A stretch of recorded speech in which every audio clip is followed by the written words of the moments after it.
E tem assunto muito importante no Fala Minas de hoje. Já começo falando aqui da campanha Agosto Azul Vermelho. Você já ouviu falar nessa campanha? Para quem não sabe, este tema é uma iniciativa da Sociedade Brasileira de Angiologia e também de Cirurgia Vascular. O objetivo da campanha é conscientizar a população sobre a relevância da saúde vascular.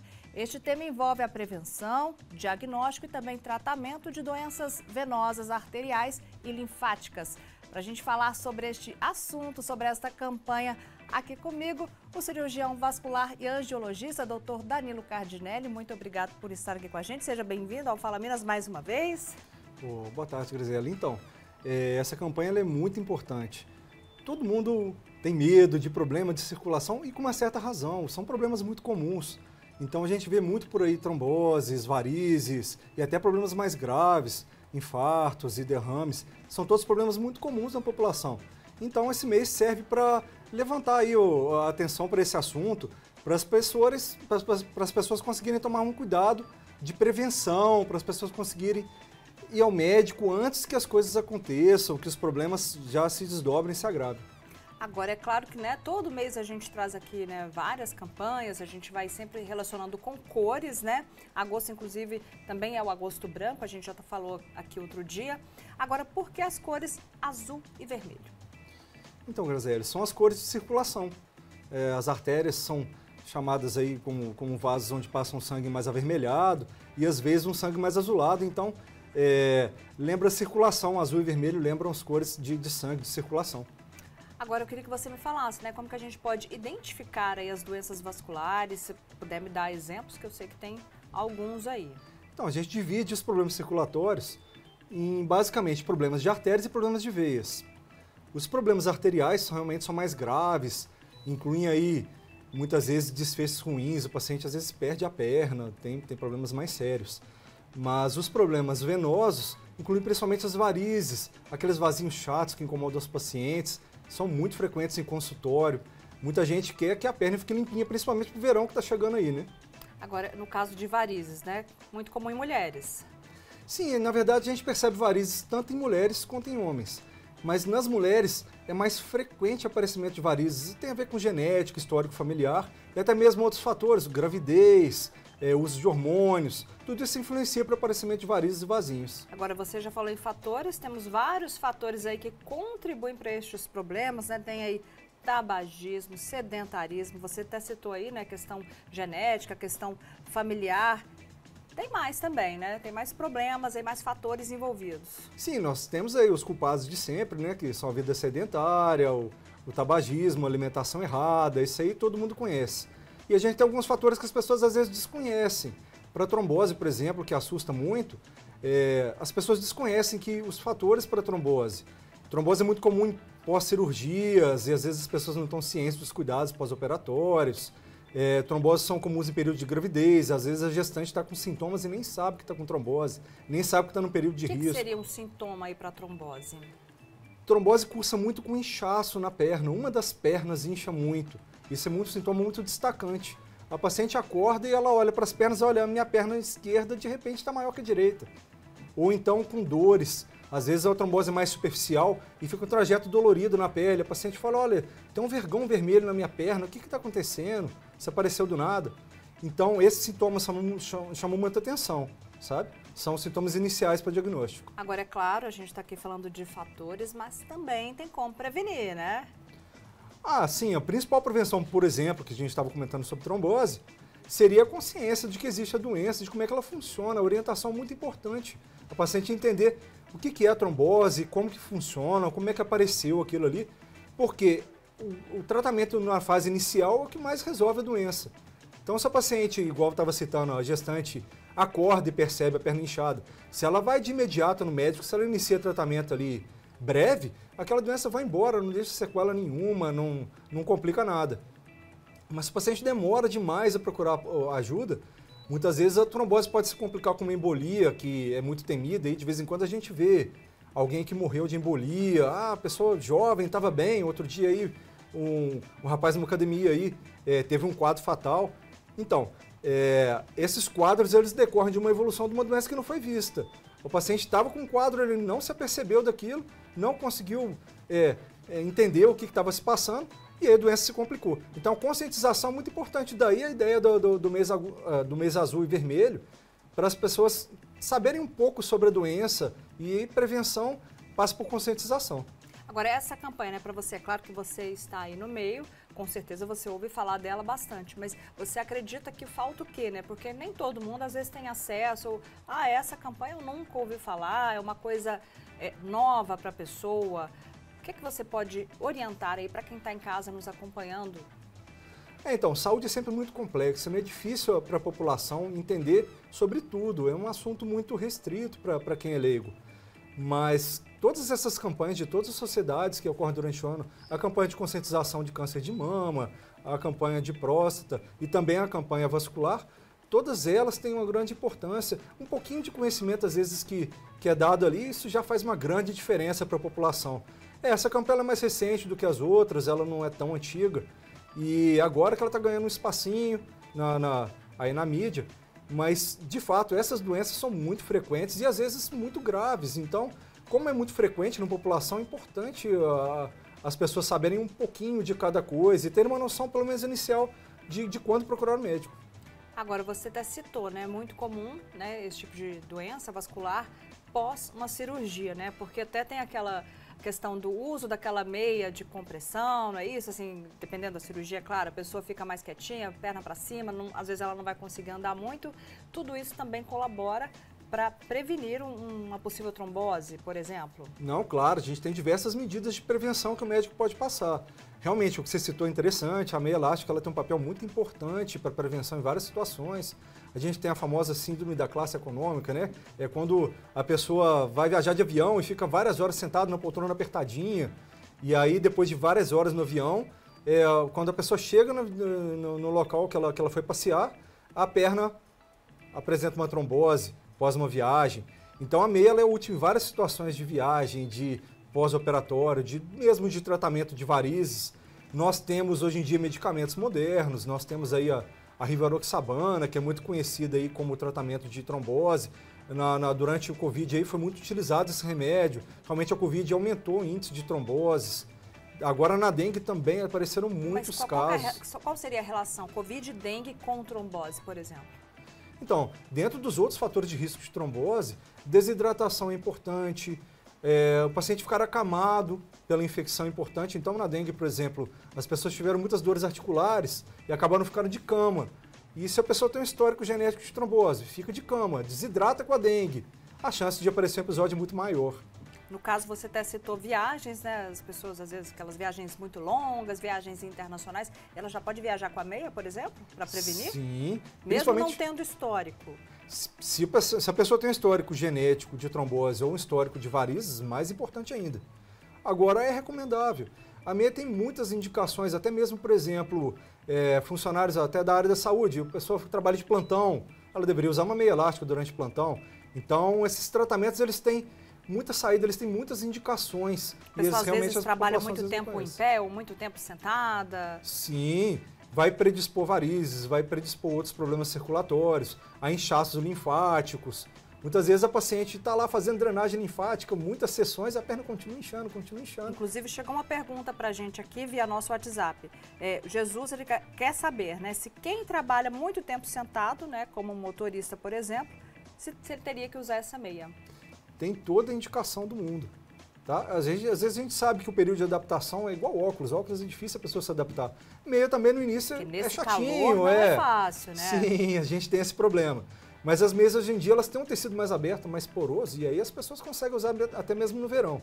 Quem trabalhador que fica o turno todo sentado, com certeza a meia elástica vai trazer grande alívio. No final da turno ele vai chegar com a perna descansada, a perna leve e, assim, previne, né? Previne os outros problemas mais graves.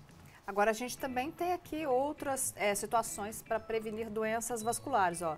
Dieta equilibrada, rica em frutas, vegetais, fibras, proteínas magras. Vamos evitar aí excesso de gordura saturada e açúcares. Além de monitorar, é claro, a pressão arterial, né? Não é isso, doutor? Tudo isso tem grande influência para a saúde. Porque senão não adianta nada a pessoa ficar usando a meinha, mas está lá comendo aquela carne gorda, aquela picanha, sedentário, aí fica difícil, Poxa, né? Quem não gosta de picanha, né? É uma delícia. Carne mas nacional. Tem que ajudar, né? Tipo, Não, olha, claro. não pode ficar 100% sedentário. São aquelas medidas que todo mundo já sabe, todo mundo sabe que deveria fazer, mas no dia a dia acaba meio que esquecendo, né? A pessoa está na rotina dela ali de trabalho, casa, trabalho, e às vezes tem compromisso, tem criança em casa. Muito comum o paciente chega no consultório e fala, doutor, eu tenho 3 filhos, eu não tenho tempo de me cuidar. Ora, sempre cabe. É uma questão de inserir aquilo na rotina da pessoa, né? A alimentação é uma questão de rotina também. Todas essas medidas, eu sei, são complicadas de se manter a longo prazo, mas são todas muito úteis, vai prolongar a vida da pessoa. São essenciais, né? Sim. Nós falamos aqui, ó, de varizes, trombose, mas não falamos de aneurisma, que também está dentro aqui deste quadro de doença vascular. Sim, aneurisma é um quadro bem grave, né? O aneurisma, ele também tem uma certa relação com vários fatores desses, então relação com o histórico genético. Quem tem aneurisma de aorta, por exemplo, na família, com certeza tem uma chance aumentada. Quem tem aneurisma cerebral, tem que fazer pesquisa. Então, quando a pessoa vai no médico fazer um exame geral de saúde, o médico faz diversas perguntas, ele explora vários desses assuntos aí. E quando o paciente dá a informação correta, o médico vai pegar essa informação e ele vai fazer exames de prevenção, etc. Vai conseguir dar as orientações corretas. O aneurisma é um quadro bem chatinho, né? Assim, um quadro grave, mas não é tão frequente quanto os outros problemas circulatórios. Então, o aneurisma ele é achado às vezes ocasional, a pessoa vai porque está com uma dor na barriga, achando que às vezes está com uma dor nas costas, na coluna, e aí quando o médico vai triando o caso, ele encontra o aneurisma. É um achado mais às vezes de pesquisa já lá dentro do atendimento médico, o médico já está olhando o paciente. Não é um problema de saúde, por exemplo, como varizes, que é de fácil prevenção, que é visível para o paciente que ele está com varizes. No caso, o estresse, ele pode colaborar aí para alguma dessas doenças? O estresse ele entra no mesmo contexto de alimentação e atividades físicas, um contexto geral de cuidados com a saúde. Problema circulatório, na verdade, é o problema mais comum do ser humano. Todo mundo, dado uma certa idade, vai ter algum grau de problema circulatório. Então, a velhinha está lá com 100 anos de idade, comemorando lá os 100 anos, com certeza algum grau de envelhecimento, problema circulatório ela vai ter. Mas ela está ali nos 100 anos porque ela cuidou durante a vida e a circulação dela não envelheceu tanto, a circulação dela permitiu ela chegar à cidade. Então é difícil às vezes para o paciente manter um cuidado, porque ele não vê o sintoma de imediato, né? Ele não vê a repercussão daquilo de imediato. Vou ficar comendo salada aqui, fazendo exercício é tão chato. Ninguém quer comer alface todo dia, né? É complicado. Mas isso tem repercussão a longo prazo. Então, quando o paciente estiver lá na casa dos 60, 70, se ele se cuidou, ele vai ter uma circulação de nível adequado para a idade. Porque às vezes vê no consultório, às vezes o paciente chega com 50 anos de idade, mas fumante, diabético, não se cuidou, e a gente vai fazer um exame lá, um ultrassom, ver que o paciente está com uma circulação de 90 anos de idade. Fala assim, olha, seu Francisco, o senhor tem 50 anos, mas sua circulação é de 90. Então, assim, uma falta de cuidado a longo prazo. Agora, eu, como mulher, gostaria de fazer uma pergunta, já pensando em mim e nas meninas aí que estão em casa nos acompanhando. O salto, né, deixa a mulher ali elegante e tudo mais. Aí eu quero entender essa questão aí, ó, circulação, varizes, porque eu já ouvi falar, me corrija se isso for uma lenda, que às vezes ficar o tempo todo com aquela sapatilha, com aquele sapato retinho, Sim. Não é interessante, tem que ter um saltinho. O que é ideal, o que pode, o que não pode, e claro, qual que seria essa restrição aí, tipo um salto mais alto, menos horas? Entendo. A gente tem fatores para varizes, que é realmente o assunto que as mulheres se incomodam. A gente tem fatores maiores, assim, que influenciam mais, e fatores menores, que têm menor influência. O fator principal é genético. Para a pessoa ter varizes, ela tem genética. Para varizes, tem histórico familiar. Mas gravidez seria um fator maior, uso de pílula anticoncepcional seria um fator maior, e o salto alto entra como um fator menor. Ele neutraliza ali um pouquinho o chamado segundo coração, a musculatura ali da batata da perna, da panturrilha. Essa musculatura ela protege contra varizes, ela melhora a circulação, faz a drenagem linfática. O salto alto ele neutraliza um pouquinho essa musculatura, ela perde um pouquinho o movimento. Não que seja um fator maior, obviamente quem tem varizes não está proibido de usar o salto alto, mas É bom tentar regular um pouquinho, não usar salto alto prolongado por muitas horas, durante todos os dias, porque acaba influenciando um pouco.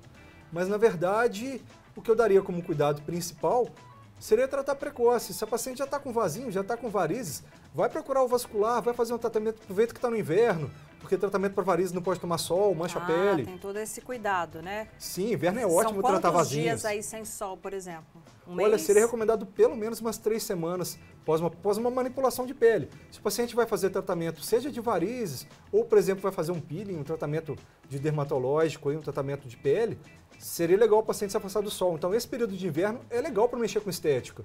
É um período interessante. Agora, você falou de fazer no inverno, mas esse ano a gente nem inverno teve, né? Ah, mas... Calorzinho ficou aí mas praticamente o sol fica mais ameno e as pessoas vão menos ao clube, à cachoeira. As pessoas, elas reduzem um pouco a atividade no sol, né? Nesse período. É um período legal para tratar. A gente tem vários métodos para tratar vasinho. Hoje em dia está super moderno. A gente tem laser para tratar vasinho. Temos aí aplicação de espuma, que está sendo muito falado. Tem vários métodos para deixar a perna lisinha e bonitinha. Isso aí você cuida de tudo, né? Isso aí é a nossa especialidade, a nossa área, o nosso dia a dia. Agora, você citou aí questão de gravidez, falamos de trombose anticoncepcional. É um fator que possa trazer aí problemas para quem tem, obviamente, fator genético, mas para quem não tem também poderia ser aí um fator de risco?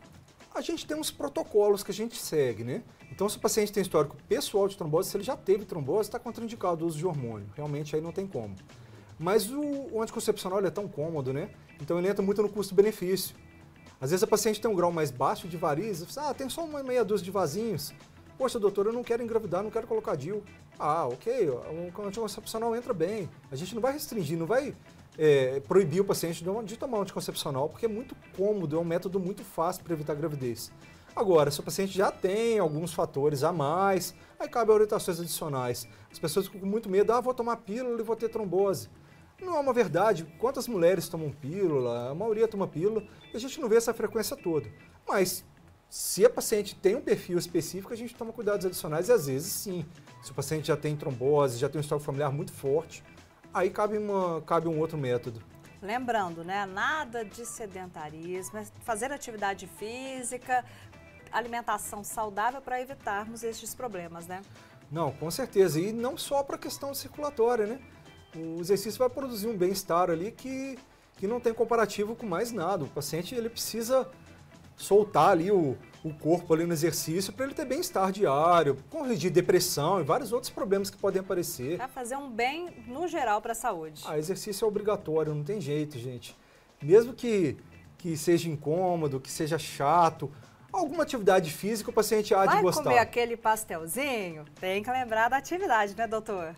Tem que dar uma compensadinha, né? Tem que dar uma compensada. Pois é, gente. É a campanha Agosto Azul Vermelho, campanha de conscientização pela saúde vascular. Tá aí na sua tela, gente. Protejam-se, façam aí atividade física, alimentação saudável, para a gente evitar todos esses problemas que eu acabei de conversar aqui com o Dr. Danilo Cardinelli. Muito obrigado por ter estado aqui com a gente no Fala Menos mais uma vez. Grazi, obrigado pelo convite, obrigado pela oportunidade. Redes sociais? Sim, a gente tem o nosso Instagram, o @Dr. Danilo Cardinelli. Cardinelli com 2 L's. Sim, com 2 L's e I. Tá certo, então. Muito obrigada, viu? Feito, obrigado.